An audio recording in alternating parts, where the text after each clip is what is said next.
nostalgia e depressão. As síndromes de infelicidade cultivada tornam-se estados patológicos mais profundos de nostalgia, que induzem à depressão. O ser humano tem necessidade de autoexpressão, e isso somente é possível quando se sente livre. Vitimado pela insegurança e pelo arrependimento, torna-se joguete da nostalgia e da depressão, perdendo a liberdade de movimentos, de ação e de aspiração, fez-se ao estado sombrio em que se omisia. A nostalgia reflete evocações inconscientes, que parecem haver sido ricas de momentos felizes, que não mais se experimentam. Pode proceder de existências transatas do espírito, que ora as recapitula nos recônditos profundos do ser. Lamentando, sem dar-se conta, não mais as fruir ou de ocorrências da atual. Toda perda de bens e de dádivas de prazer, de júbilos, que já não retornam, produzem estados nostálgicos. Não obstante, essa apresentação inicial é saudável, porque expressa equilíbrio, oscilar das emoções dentro de parâmetros perfeitamente naturais. Quando, porém, se incorpora ao dia a dia, gerando tristeza e pessimismo, torna-se distúrbio que se agrava na razão direta em que reincide no comportamento emocional. A depressão é sempre uma forma patológica do estado nostálgico. Esse deperecimento emocional fez-se também corporal, já que se entrelaçam os fenômenos físicos e psicológicos. A depressão é acompanhada, quase sempre, da perda da fé em si mesmo, nas demais pessoas e em Deus. Os postulados religiosos não conseguem permanecer gerando equilíbrio, porque se esfacelam ante as reações aflitivas do organismo físico. Não se acreditar capaz de reagir ao estado crepuscular, caracteriza a gravidade do transtorno emocional. Tenha-se em mente um instrumento qualquer. Quando harmonizado, com as peças ajustadas, produz, sendo utilizado com precisão na função que lhe diz respeito. Quando apresenta qualquer irregularidade mecânica, perde a qualidade operacional. Se a deficiência é grave, apresentando-se em alguma peça relevante, para nada mais serve. Do mesmo modo, a depressão tem a sua repercussão orgânica ou vice-versa. Um equipamento desorganizado não pode produzir como seria de desejar. Assim, o corpo em desajuste leva a estados emocionais irregulares, tanto quanto esses produzem sensações e inarmonias perturbadoras na conduta psicológica. No seu início, a depressão se apresenta como desinteresse pelas coisas e pessoas que antes tinham sentido existencial, atividades que estimulavam a luta, realizações que eram motivadoras para o sentido da vida. À medida que se agrava, a alienação faz que o paciente se encontre em um lugar onde não está a sua realidade. Poderá deter-se em qualquer situação sem que participe da ocorrência, olhar distante e a mente sem ação, fixada na própria compaixão, na descrença da recuperação da saúde.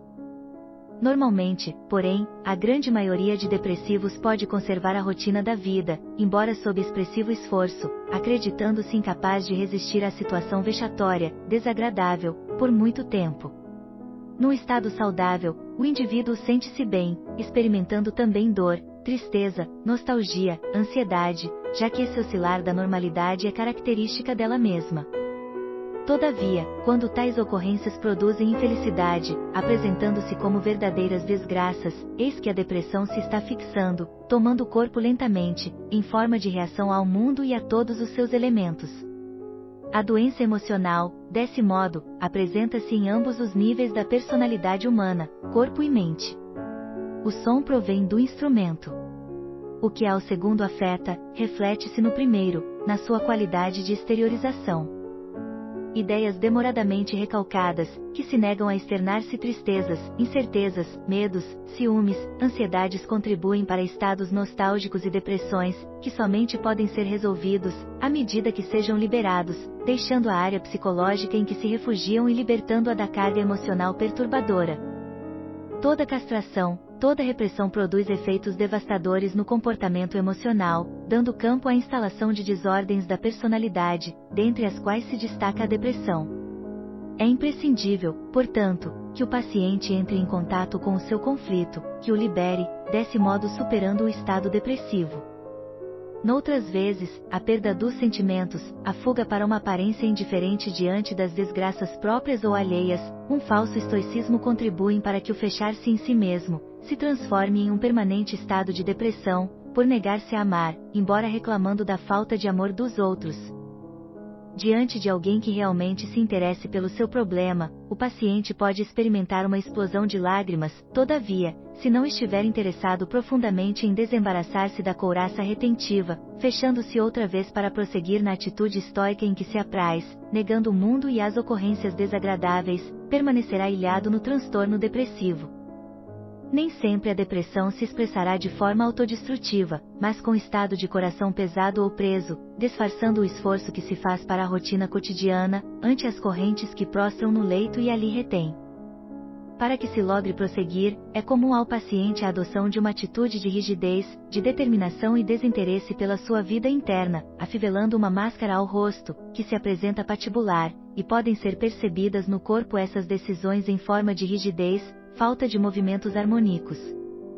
Ainda podemos relacionar como psicogênese de alguns estados depressivos com impulsos suicidas, a conclusão a que o indivíduo chega, considerando-se um fracasso na sua condição, masculina ou feminina, determinando-se por não continuar a existência.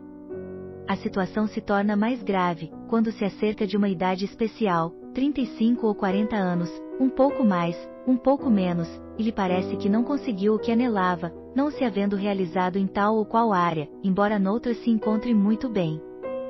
Essa reflexão autopunitiva da gênese é estado depressivo com indução ao suicídio. Esse sentimento de fracasso, de impossibilidade de êxito pode, também, originar-se em alguma agressão ou rejeição na infância, por parte do pai ou da mãe, criando uma negação pelo corpo ou por si mesmo, e, quando de causa sexual, perturbando completamente o amadurecimento e a expressão da libido. Nesse capítulo, anotamos a forte incidência de fenômenos obsessivos, que podem desencadear o processo depressivo, abrindo espaço para o suicídio, ou se fixando, a partir do transtorno psicótico, direcionando o paciente para a etapa trágica da autodestruição. Seja, porém, qual for a gênese desses distúrbios, é de relevante importância para o enfermo considerar que não é doente, mas que se encontra em fase de doença, trabalhando-se sem autocomiseração, nem autopunição para reencontrar os objetivos da existência.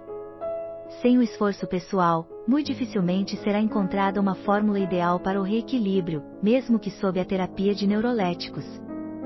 O encontro com a consciência, através de avaliação das possibilidades que se desenham para o ser, no seu processo evolutivo, tem valor primacial, porque liberta-o da fixação da ideia depressiva, da autocompaixão, facultando campo para a renovação mental e a ação construtora.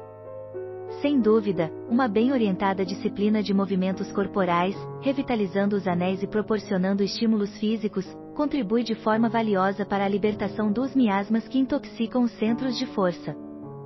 Naturalmente, quando o processo se instala a nostalgia que conduz à depressão, a terapia bioenergética Reich, como também a espírita, a logoterapia Viktor Frankl, ou conforme se apresentem as síndromes, o concurso do psicoterapeuta especializado, bem como de um grupo de ajuda, se fazem indispensáveis.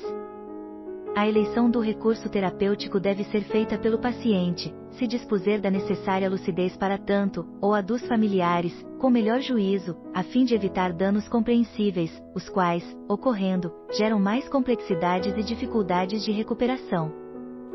Seja, no entanto, qual for a problemática nessa área, a criação de uma psicosfera saudável em torno do paciente, a mudança de fatores psicossociais no lar e mesmo no ambiente de trabalho constituem valiosos recursos para a reconquista da saúde mental e emocional.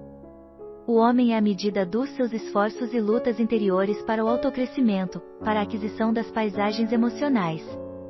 Divaldo Pereira Franco, da obra Amor Imbatível Amor. Ditado pelo espírito Joana de Ângeles.